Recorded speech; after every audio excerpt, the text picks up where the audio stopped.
guys, ayan, welcome to my vlog. Ayan, nandito pala kami sa Linho Silin Park. Dito po yan sa Taiwan, matatagpuan. Napakalapad ng kanilang park. Ayan, kaso hindi pa masyadong malinis kasi hindi ko alam, hindi pa talaga nila na di-develop yung kanilang park dito, pero napakalapad talaga. Napakalapad niya. Ayan, yun, kasama ko si boyfriend. Ayan, nagagala muna kami kasi dito sa Taiwan ay day off namin, Saturday and Sunday. Kaya lang kasi wala kaming mapuntahan kasi nga ay wala kaming masyadong budget. Kaya dito muna kami pupunta. Ito yung sinasabi ko parang siyang prutas. Pero sabi nila, hindi daw siya prutas. Ayan, napakalapad ng kanilang park dito. Ayan, medyo malaki-laki pa yung gagastusin nila kasi nga ay hindi pa nila na talagang nadidevelop. Ayan na naman sila, madami daw sampalok. Ay, papakita ko sa inyo yung sampalok. Pag nakakita kami talaga ng sampalok, natutuwa ako kasi nga, tagal na namin dito sa Taiwan pero wala talaga kami nakikita sampalok. Wow, ang daming bunga guys. Papakita ko sa inyo, napakadami ng bunga. Bawal pumitas. Yung pumitas. Ayan o, napakadami ng sampalok. Ayan, first time, second time namin nakita to. Napakadami pala. Seasoning ngayon lang. Grabe, ang dami ng sampalok. Bawal po kumuha ng sampalok dito kasi ano tawag nito, bawal po kumuha ng prutas sa Taiwan, bawal magnakaw. Bawal talaga. Love, tumigil ka na. Ba't mulberry kinuha natin? Bawal nga. At least doon kay Pila yun. So yan, nakikita niyo guys, ayan, napakadami nilang sampalok. Hindi pinapansin dito yung sampalok sa Taiwan. Kasi nga, ayaw na mga Taiwanese ng maasim. Ayan. Tingnan mo, kumain na sila ng sampalok. Ang asim. Ayan, pupunta kami, iikutin namin yung park. Ayan, papakita ko sa inyo yung park ng Taiwan. Hindi pa siya masyado talaga malinis. Sana malinis na nila to para madami talagang mga foreign ang pupunta dito. Kasi maganda dito mag-jogging. Maganda dito mag-relax kasi peaceful yung yung place niya. And then, ang kagandahan dito kasi marami siyang, pwede rin dito mag-CR. Ay, may CR sa kanila. Papakita ko sa inyo yung CR. Ayan. Malinis yung kanilang CR dito.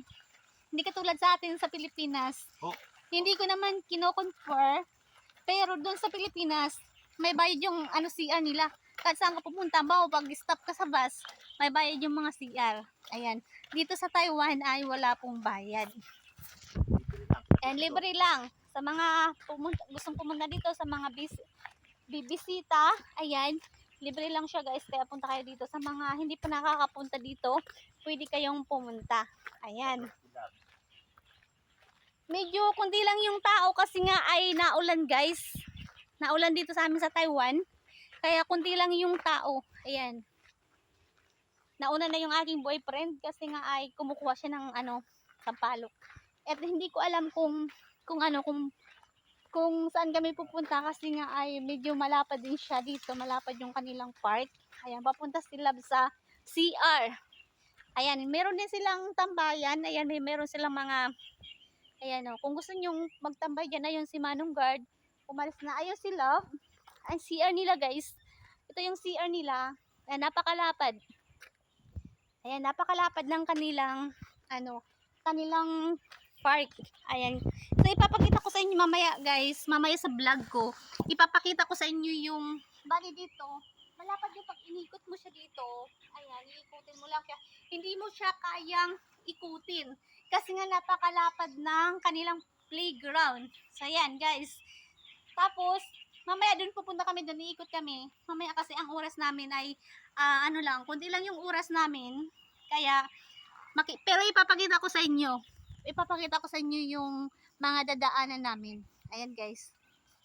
Ayan, nakikita nyo siya. Ayan. Asa na yung kasama ko, nawawala na siya guys. Joke lang. Nag-CR siya. And then, actually nakapunta na kami dito. 3 times na kami nakapunta. Kasi mas malapit lang to sa bahay namin, sa bahay ng employer ko. Mas malapit lang to sa work ko. Kaya ito yung pinuntahan talaga namin dito. Ayan. Love, nasaan ka na? So, andun pa si boyfriend.